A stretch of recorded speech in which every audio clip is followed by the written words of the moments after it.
Victoria asked me to help her twist the bottle cap. I obeyed without thinking, turning it for her, when suddenly, a cascade of bullet comments flashed before my eyes. He does whatever she says, the second male lead is so foolish. Now, he's just helping her twist a bottle cap.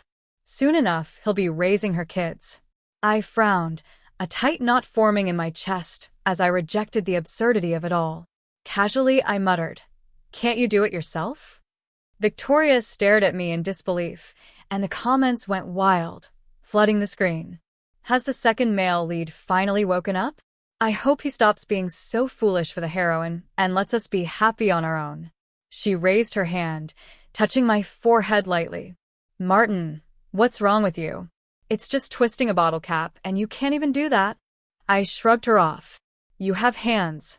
Just do it yourself. Her eyes flashed with irritation. Are you losing your mind today? Don't show up in front of me again. You're starting to annoy me. The comments poured faster now. The heroine has said it clearly.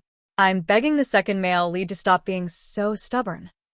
Wake up, second male lead. You're just the heroine's backup. She's not for you. I can't stand thinking that the heroine got pregnant for the main guy, and now we have to watch poor second male lead become the sucker. This is infuriating. My hand clenched without me realizing it. In that moment, the truth hit me with brutal clarity. I was the second male lead in a romance story, the one who loved but could never have the heroine. Victoria, she was the heroine of this tale, the one who'd betrayed her family, broken off her engagement, dropped out of school, and even gotten pregnant, all for the male protagonist. Victoria waved her hand in front of me, a little dazed. What's wrong? Why are you spaced out? I pointed to the comments, and for a moment, she glanced at them. But instead of seeing the chaos of words, her eyes caught a man running toward her, joy spilling across his face. Thomas, you're here, she said, her arm immediately hooking around him, her eyes soft with affection. Great! Isn't that the supposedly obedient, secretly bad male protagonist? Second male lead. You need to open your eyes. These two are going to ruin your life.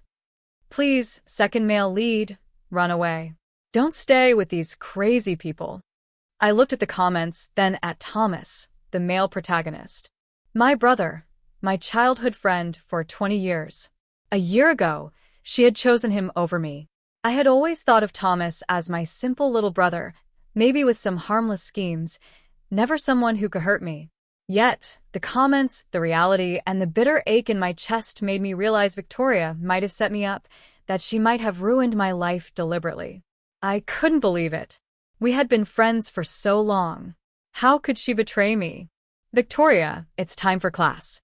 You should head back. Thomas wants me to go racing with him. You go to class on your own. Victoria, you skipped classes with Thomas last semester and failed.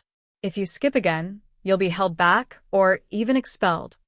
Enough, Martin. You know without Thomas, I wouldn't be alive today and I won't leave him.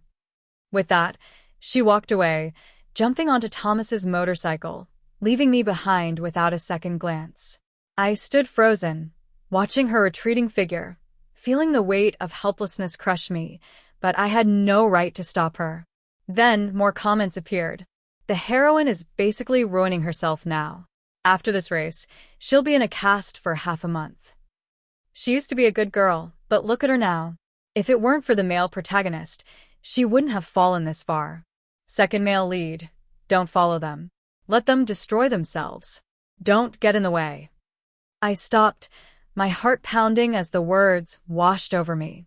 The class bell had rung long ago, yet I couldn't abandon her. Could I really walk away when what the comments predicted might be true? Without thinking, my legs moved on their own, carrying me toward her. What's the second male lead doing? Is he going to save the heroine? Oh no, second male lead, don't be foolish. The main couple loves racing. If they crash or get hurt, it has nothing to do with you. Second male lead, you're so dumb. Can we just get rid of all these love-struck fools in the world? I ignored the insults, the warnings, the pleas. I just kept running. By the time I reached the mountain road, it was empty, except for Thomas and Victoria, racing recklessly. Thomas rode with one hand, casually eating cherries that Victoria fed him, oblivious to everything around him. He leaned in, kissing her casually, completely lost in their own world. Thomas. Victoria. Be careful. I shouted, running toward them. Thomas, finally hearing me, slammed on the brakes, scraping the side of a stone wall before coming to a halt. I grabbed Victoria's arm, my voice shaking. Victoria, do you have any idea how dangerous this is? Come back with me. She gently pulled away, holding Thomas's wrist with concern, blowing softly on it.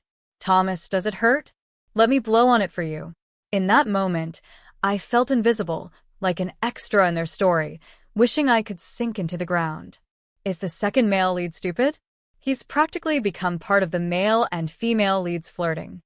Please, second male lead, open your eyes. The heroine isn't worth it. I feel so bad for the second male lead. He almost died saving the heroine before. It's just not fair. I clenched my fists, memories flooding me. Victoria's car accident a year ago, the blood transfusion she needed, the moment I gave until I passed out, giving her life from my own. When I woke up, Victoria was there, holding Thomas, her tears falling freely as she thanked him over and over. And in that moment, the bitter truth hit me. Thomas had stolen my credit, claimed the glory I had earned. That very night, he knelt before me, declaring how deeply he loved Victoria, and I watched as she grew ever more dependent on him. I buried my feelings deep inside, sealing them away where no one would ever know. But now, Victoria was changing before my eyes, becoming someone I barely recognized. She was following Thomas's lead blindly, neglecting her studies, ignoring her own safety, and walking straight down the path that the comments had already warned me about. Victoria, how long are you going to keep pretending to be clueless? I asked, my voice tight with frustration. She paused, still blowing on Thomas's wrist, then bit her lip and looked up at me. Martin, what do you mean? I mean, can't you see how much you've changed? Why do you have to act like this? Why do you have to degrade yourself for Thomas? Second male lead, aren't you also degrading yourself? Please, wake up. I'm speechless. Just get rid of all these crazy people. I really want to slap them all. Victoria's fists clenched, her eyes red and bloodshot, tears lingering at the corners. Thomas saved my life, and we're a couple. Whatever we do is our business. You have no right to criticize us. Criticize? I muttered, suddenly aware of how ridiculous I sounded. All my life, I had put Victoria first, always protecting her, and now, I had become the one meddling, the one interfering. I stepped forward, grabbing her arm. Are you really this deep in love with Thomas just because of what happened a year ago? Don't you know that it was actually... Before I could finish, Thomas shoved himself in front of her, pushing me aside. Bro, Victoria is my girlfriend. Please stay away from her. The comments erupted, unable to hold back. Taking credit for someone else's work. How can the male lead be so shameless? Male lead have some shame. Poor second male lead. No matter how deep the love, it's no match for the male lead. Wake up and see the truth. Anger and disbelief boiled over. Thomas's arrogant words hit me like fire, and before I could stop myself, I punched him square in the face. He staggered back, stunned, unable to recover for a moment. Victoria's tears fell instantly at the sight. Her hand shot up and slapped me, fierce and sharp. Martin, have you lost your mind? This is your brother.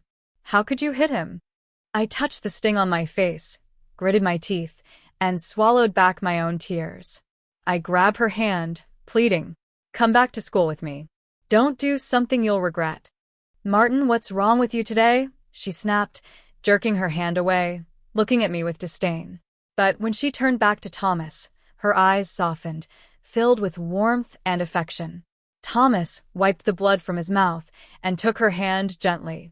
I'm fine. Maybe my brother is just overwhelmed with school. Victoria, don't blame him.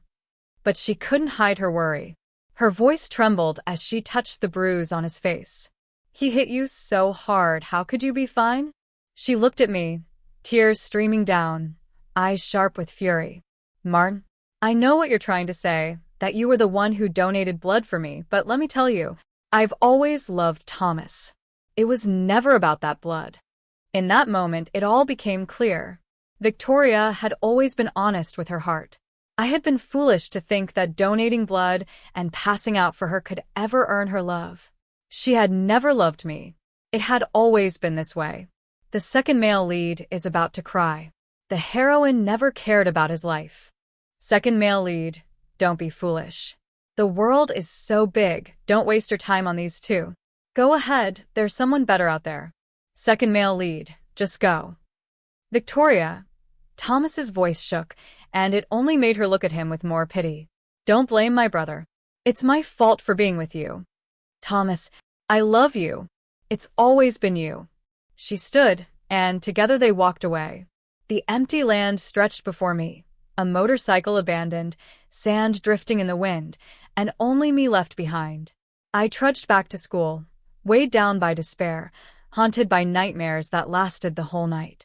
When morning came, the empty bed across from mine reminded me of a new fear. Thomas wasn't there. The comments ran through my mind again, warning that Thomas would rise, becoming the true male protagonist. And Victoria, she was just one of his many admirers. Insignificant. Even though she had become pregnant, dropped out of school, ruined herself for him. I leapt out of bed, running to the girls' dormitory, hoping to catch a glimpse of Victoria. But all I saw was her holding Thomas's hand, walking into the school gate with a rosy glow on her face. When she saw me, her eyes flickered with avoidance, yet she continued walking toward me, unfazed. Thomas looked at me with a smug grin. Bro, what are you doing here so early? Looking for Victoria? But last night, I was with Victoria. It's over. The heroine has really gone down the wrong path now. Second male lead. Run away. Don't be a sucker, or you'll end up destroyed. The comments poured in as I grabbed Thomas by the collar and swung a punch at him. Thomas, if you really love her, why are you dragging her down with you? Martin, what are you doing? Victoria pushed me away, hitting my head with her bag. Martin, you jerk. Don't you dare touch Thomas. I fell to the ground, clutching my bleeding head. Victoria, he's going to destroy you. What are you still clinging to? But she didn't stop. She advanced, her high heels pressing against my chest, pinning me down. You're the one who's deluded. Thomas and I are meant to be together. Why do you have to get in the way? She jabbed her finger into my chest, so hard it made me cough blood. Passers-by watched, some snickering, while I finally surrendered to the hopelessness. I slapped Victoria across the face in frustration, pain and heartbreak mingling in every motion. Slowly, I made my way back to the dorm, staring blankly at the college recommendation letter in my hands. Just a few days ago, when the homeroom teacher handed it to me, my first instinct had been to refuse it. A recommendation meant more than just a piece of paper. It meant that Victoria and I would drift apart, lost to the winds of distance, our paths no longer intertwined. But I wasn't the protagonist of this story, so why had I ever expected to change Victoria's path? Second male lead is heartbroken. The heroine is so ruthless. Little dog, stop crying. Run away from these two crazy people. Please, author, give the second male lead a happy ending. Don't let him take the fall for the main guy. I scrolled through the comments while filling out the recommendation letter, the words digging into me, when suddenly, a figure appeared behind me and patted my shoulder. Martin, what are you writing? I turned, instinctively hiding the letter to the side. In front of others, Thomas looked harmless, but behind closed doors, he always had a way of trying to take whatever I had, as if to prove just how great he was. My actions seemed to darken his gaze with malice. Martin, you're not writing a love letter, are you? He asked, reaching for the paper I was shielding. I pressed it down desperately. Thomas, it's just a piece of paper. What are you doing? What's wrong with a piece of paper? Let me see. Pain shot through me as he twisted my arm, forcing me to release my grip. In that moment, he seized the letter. His eyes widened in fury as he read it. Martin, why are you going for a recommendation? I stared at him blankly. I've been at the top of my major for years. What's wrong with applying for a recommendation? Second male lead, be careful. This bastard wants to steal your recommendation. If I remember correctly, the second male lead lost his chance to succeed because he gave up his recommendation while the male lead rose to the top. The male lead doesn't deserve it. He only got there by stepping on the second male lead. He's a scumbag. Reading the comments, I finally understood the truth.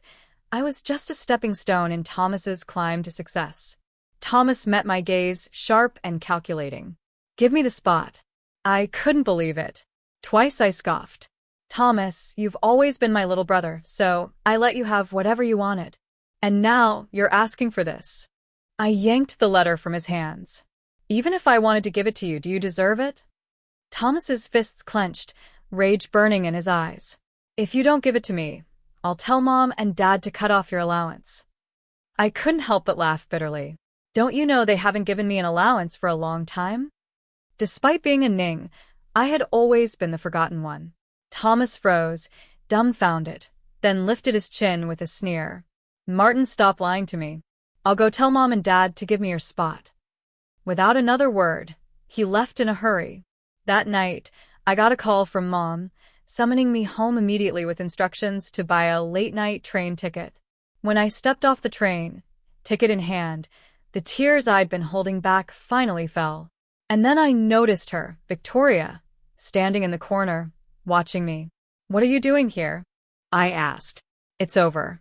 The heroine must be here for the male lead. Second male lead. Don't be fooled by her. Heroine, just leave him alone. Go find your man. The comments poured in, echoing my own fears. I clenched my fists until my nails bit into my palms. Victoria walked toward me and took my hand gently. Martin, I heard you got the recommendation, she said. Her words, just as the comments had predicted, revealed her intentions. I didn't respond, only nodded slightly. Her gaze sharpened, gripping my hand so tightly it almost hurt.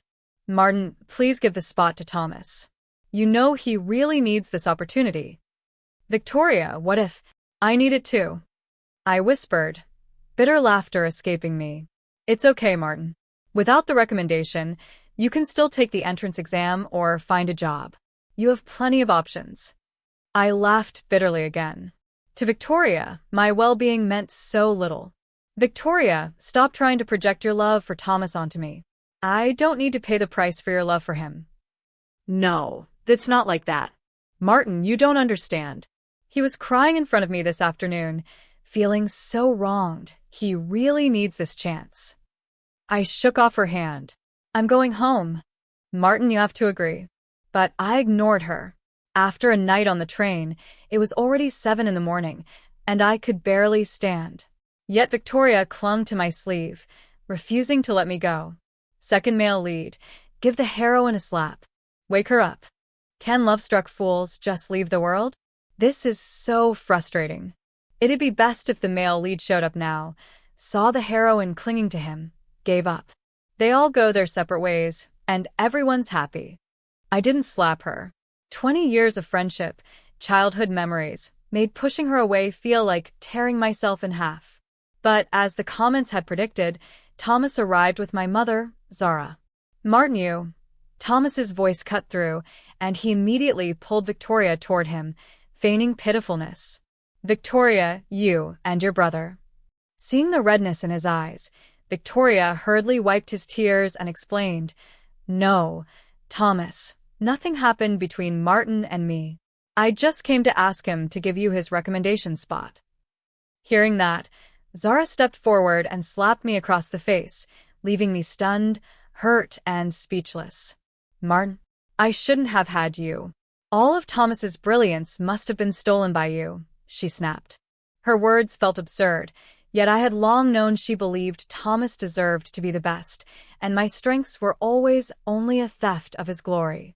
If not for me, her Thomas would have been perfect.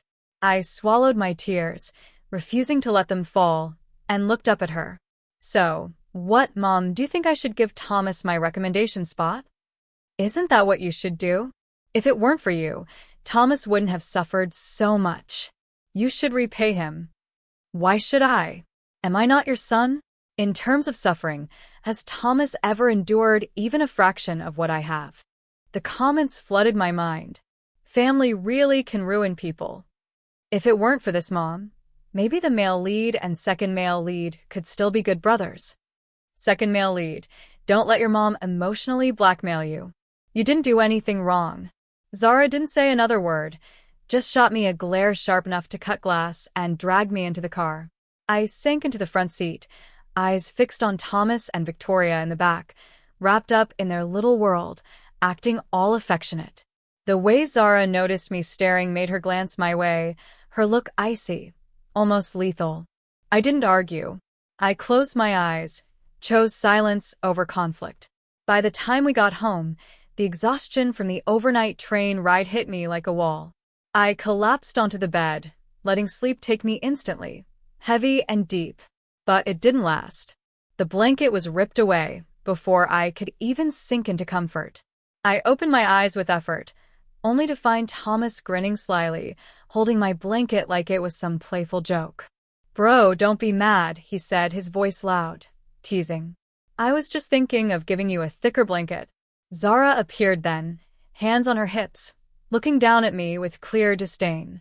"Martin, your brother was just trying to help with your blanket. Why are you getting upset?" She snatched the blanket from Thomas, inspecting it carefully. "This one looks fine. Thomas is considerate. If it were me, I wouldn't even bother." I read the comments flashing in my mind. Damn it, second male lead, don't listen to her nonsense.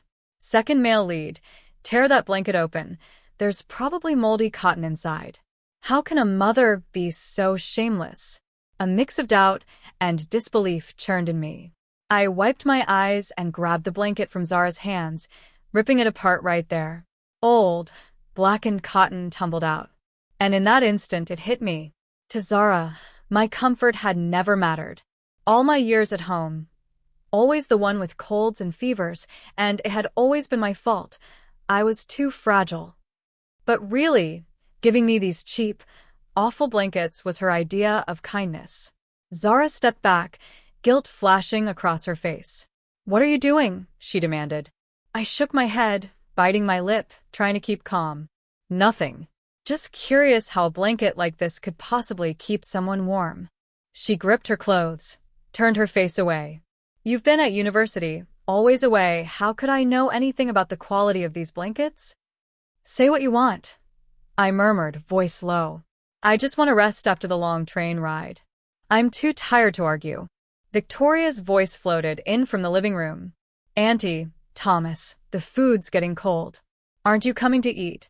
Thomas shot me a glance, sarcasm dripping from his words. "Bro, Mom made a lot of food for you. Don't you want to show some appreciation?" I could almost hear the commentary in my head. What a scumbag. Here, he goes acting again. Second male lead. Don't let him get to you. Just live your life. Now I understand why the second male lead turned dark. It's so clear. Zara's veiled sarcasm pushed me further. I dragged my exhausted body to the table, only to feel a wave of nausea as I took in the extravagant spread before me. Noticing my hesitation, she disdainfully picked up a black tiger shrimp, hand-picked from the market, and plopped it onto my plate. "Eat it. Don't always assume I'm biased. You should reflect on how poorly you've behaved."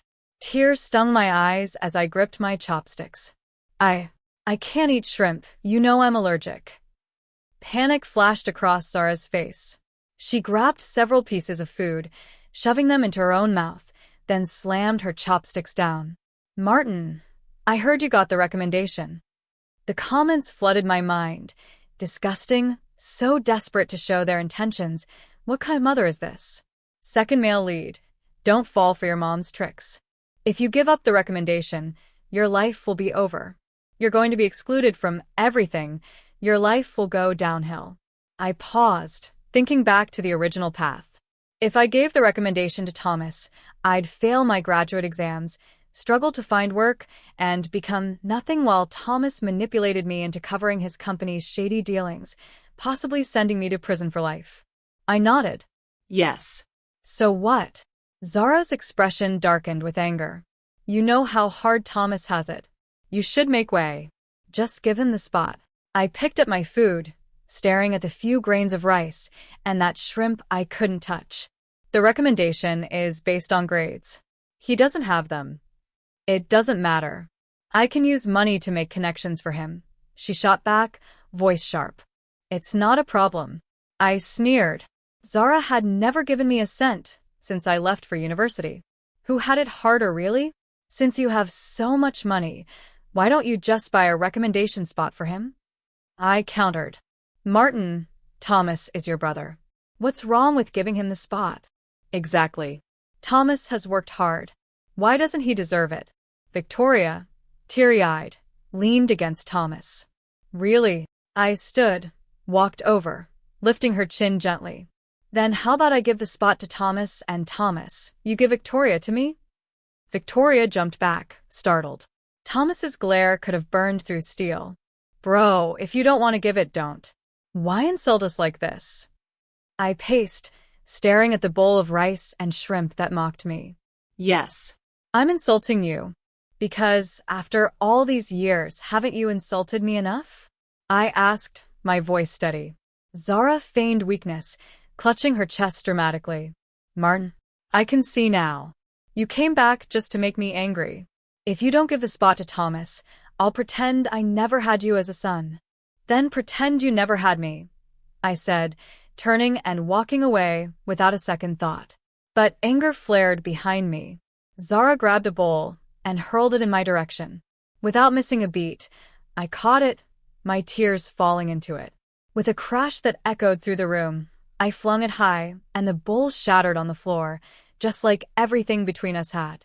From now on, we won't have any more interactions, I said, my voice low but unwavering. You can continue doting on your little son, and as for me, we'll be strangers when we meet. Martin, come back here. If you don't, I'll disown you as my son, she screamed. Wait, what just happened? Did I miss something? This plot is going all wrong. Second male lead has finally used his brain. He didn't give up the recommendation. The comments were full of shock and surprise. Despite the chaos behind me, I didn't look back. Once I returned to school, I immediately filled out the recommendation form and handed it to my advisor. Then I moved out of the dorm. Thomas was in the bed across from me, and the thought made me uneasy. Once I moved, I wouldn't have to see him anymore. As for him and Victoria, they no longer had anything to do with me. But fate had other plans. As I was moving my things, Thomas returned just as I was about to leave. We bumped into each other, the tension thick in the air. It's over, the male lead is back. Is he here to stir things up again? The recommendation form is already submitted. He's beyond redemption now. Second male lead, punch him. Thomas eyed my luggage suspiciously and kicked it aside. Martin, what are you doing?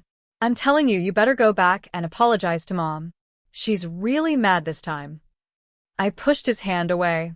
It's none of your business. How is it none of my business? Are you planning to move out? Where are you getting the money from? Did you ask Mom for it? He grabbed my sleeve, relentless, his questions coming fast. I turned and pinned him against the wall. I told you, it's none of your business. Don't provoke me, or I can't guarantee what I'll do. What are you doing? You want to hit me? You think I won't tell Mom, he sneered, though unease flickered in his eyes. I pulled his collar closer. I'm not hitting you, because I don't want to. But if you keep pushing me, I won't hesitate. The coldness in my eyes stripped Thomas of his usual cockiness. He backed off, meek, the bravado he had always worn only daring to appear because of Zara, and because of the ties of family, I had always let it slide. Not anymore. Chapter 6. I watched the comments flooding my screen. Did I see that right? The second male lead threatened the male lead, and he just ran away obediently. My second male lead is finally becoming strong, taking the male lead's position. Oh my God, who can understand this? I remember crying for the second male lead the first time I watched this. Now it's second male lead fans. I dragged my luggage out of school and rented a small apartment nearby with the money I had saved over the years. For months, I didn't see Thomas or Victoria. I avoided school as much as possible, only showing up occasionally for experiments with my advisor. Thomas carried the aura of the grand male lead, but it had nothing to do with me. I just hoped he wouldn't interfere with my life. As for Victoria, someone who never loved me but tried to use me wasn't worth a single thought. I had never lived truly alone before. Now, I cooked, I read, I spent my days on my own. Sitting in a chair on the balcony, sunlight warming my face, I felt a peace I had never known. Zara called a few times, but I ignored her. Her words were always sharp, always about my unfilial behavior, how she regretted having me. Why waste my time? As graduation approached, Victoria's calls began. I stared at the missed calls, dazed. It had once been me chasing her. Now, she sought me out, and I was indifferent. On graduation day, I saw Victoria. She was visibly pregnant, just as the original plot had predicted. The child was Thomas's, and she, one among many of his admirers, still came to me. What is the heroine trying to do? Is she going to make the second male lead a sucker? If the plot follows its original course, the second male lead would willingly help raise her child. Please, second male lead, don't go crazy. She made her own mess. Don't rush to clean it up. Looking at the comments, I understood my feelings back then. I had loved Victoria for 20 years. Seeing her suffer, I couldn't bear it. I had done whatever she asked, even if it meant cleaning up her mess. But now, clarity had returned. Victoria approached, her pregnant belly ahead of her. I stepped back, but she caught my arm. Martin, don't go. What do you want, Victoria? I asked cold. Martin, I'm pregnant. It's Thomas's. I sneered, glancing at her belly. I figured that out. So what? Martin, I know you love me. Since you love me, can you love me a little more and love my child too? It sounded like filth in my ears. Victoria, do you know what you're saying? Are you out of your mind? No, that's not like that. Martin, I'll make this child call you Dad. It'll be your child. No need, I said, disdain dripping from every word. Why should I get dragged into this? This is Thomas's child. Thomas has his big ambitions. He said this child will only hold him back. But you're a good person. I stepped away as she reached for my hand, walking briskly. Victoria, I tried to bring you back to your senses, but you wouldn't listen.